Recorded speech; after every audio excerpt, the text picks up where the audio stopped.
But we're doing her, we're giving her, we're trying to get it done. And yeah, this is 71 intake, 440. You can see all that gray there. That's from scrubbing and scrubbing. I've been doing this for a while now, probably a couple hours at least. So this intake's been hot tanked, and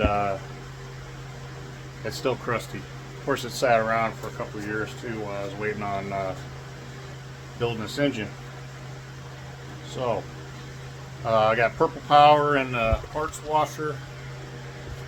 I've let this soak. So like Uncle Tony's playhouse said, you know, he's building a, I don't know, he's not really building, he's just trying to refurbish a car, I don't know, squiggle, something like that.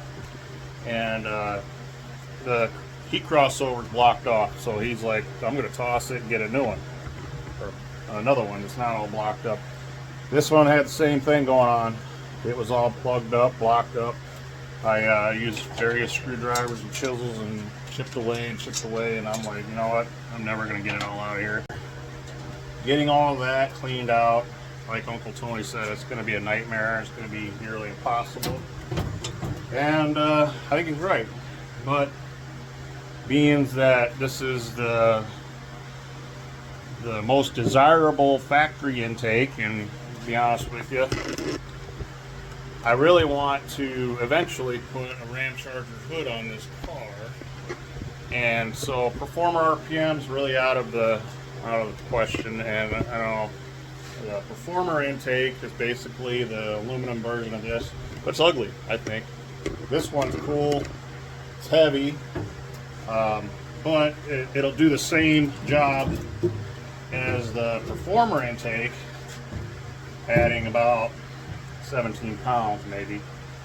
I don't remember. I think this is like 31 or something. Somebody will correct me. It's like 31, 37 pounds, and I don't know. I'm not even gonna say it because I don't know. I'm probably wrong anyways. But and it looks better. It's got the Chrysler stuff on there, and this is not a drag race car, so I'm not worried about all the weight savings. And matter of fact, it's got the iron heads and all that if you're following along. So this is not like a high performance build. This is a good street build that should be reliable and function well with some slight moderate, you know, modern, not moderate, but modern, maybe modern moderate. But anyways, so I got this is about as clean as I can get it. I was tempted to throw it in a blast cabinet, but as we all know, it's hard to get sand out of things, and I don't want to sandblast it and then some of the sand get inside the engine. So that's why I decided to do the hard way. So what I'm going to do now is I'm going to dry this off. I'm going to take these bolts out so I can mask. Cast iron. Looks kind of like an aluminum intake right now because I put spray primer on it. But anyways, it's a 71 440 intake. Supposedly, it's one of the better intakes that the factory put out. And it doesn't have a bunch of EGR shit on it, and it's not clustered up with a bunch of garbage. I like it. It looks cool. And you know, in case you don't remember the firing order or the way the distributor rotates, it's all there for you. I'm going to end up blocking off the crossover, the heat crossover. I dug a bunch of it out. It was completely plugged, and Uncle Tony had made a video where he was talking about those are, you know, just throw the intake manifold away if you have that issue, if you're trying to run a stock type of carburetor, because it'll never heat up the intake properly, and then your car will run lean, blah blah blah blah blah. Well, I am not going to run a stock carburetor, and I'm not probably going to run it in the winter time. If I do, just let it run and idle and warm up and before I take off.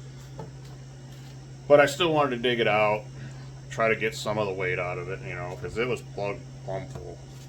And I tried digging it out, and I soaked it in my parts tank for like a week or two. Really didn't do anything. I thought it did, but really it didn't. So I decided screw it. So I started brushing this thing, getting all the dirt off of it, and then I switched over to this guy, and that really sped up the process quite a bit. But then in these little nooks and crannies, can't really get in there with that. So then these cheap Harbor Freight brushes, they're junk. You use them. You use them in a hole, they work fine. But if you try to use them in one of these areas, and you try to put any sideways pressure on it, they snap. So I went through probably 5 or 6 of those, but I got the job done. Did both sides. Got the bottom side primed. Nobody's ever going to see the bottom, but after going through all that, I wanted to, you know, preserve it, keep it from rusting. I thought I was going to stick with orange. I did have, at one time, I had a box of plastic coat street Hemi orange paint, which I was told was the best match for the actual factory original Hemi orange. Well, it's been discontinued since I bought it. I've got 1 can of it left. That's not enough to do the engine, the intake, and all that. So I did some soul searching, and I just come to the conclusion that this car came with a blue engine. It's not my favorite color, but that's what we're going to go with. So I end up, when I went and picked up this primer, I went to O'Reilly's, picked up the primer, which is really good primer. I don't know if I have a can here handy to show you, but it's like a Raptor 600 degree engine primer. Lays down really good. Like, I thought I was going to have a run or two in a couple places, and it just flattened right out. Like, you can spray it on pretty thick. So I got the paint on order. It's supposed to come in today. It's going to be corporate blue, Chrysler corporate blue. So I'm going to get this painted when I get time. I'm going to have to go to work here in a little while. I'm going to get this painted. I got aluminum water pump housing I got to paint. I think I'm going to take the balancer back off. I installed the balancer, but I think I'm going to take it back off because I've kind of been back and forth with whether I want to paint that fancy timing cover, and I'm kind of leaning towards not, because I think I'm just going to paint the engine, mask off the timing cover, paint the engine, paint all the accessories or whatever, you know, and then I'm going to clear everything with like a 2K clear. And I think putting a 2K clear over that timing cover will help preserve the finish on it, because anybody that's dealt with aluminum intakes, you know, after a while they start to get dingy, and aluminum does oxidize. So I think that's the route I'm going to take. Using 1K, you know, engine paint, and then the 2K clear.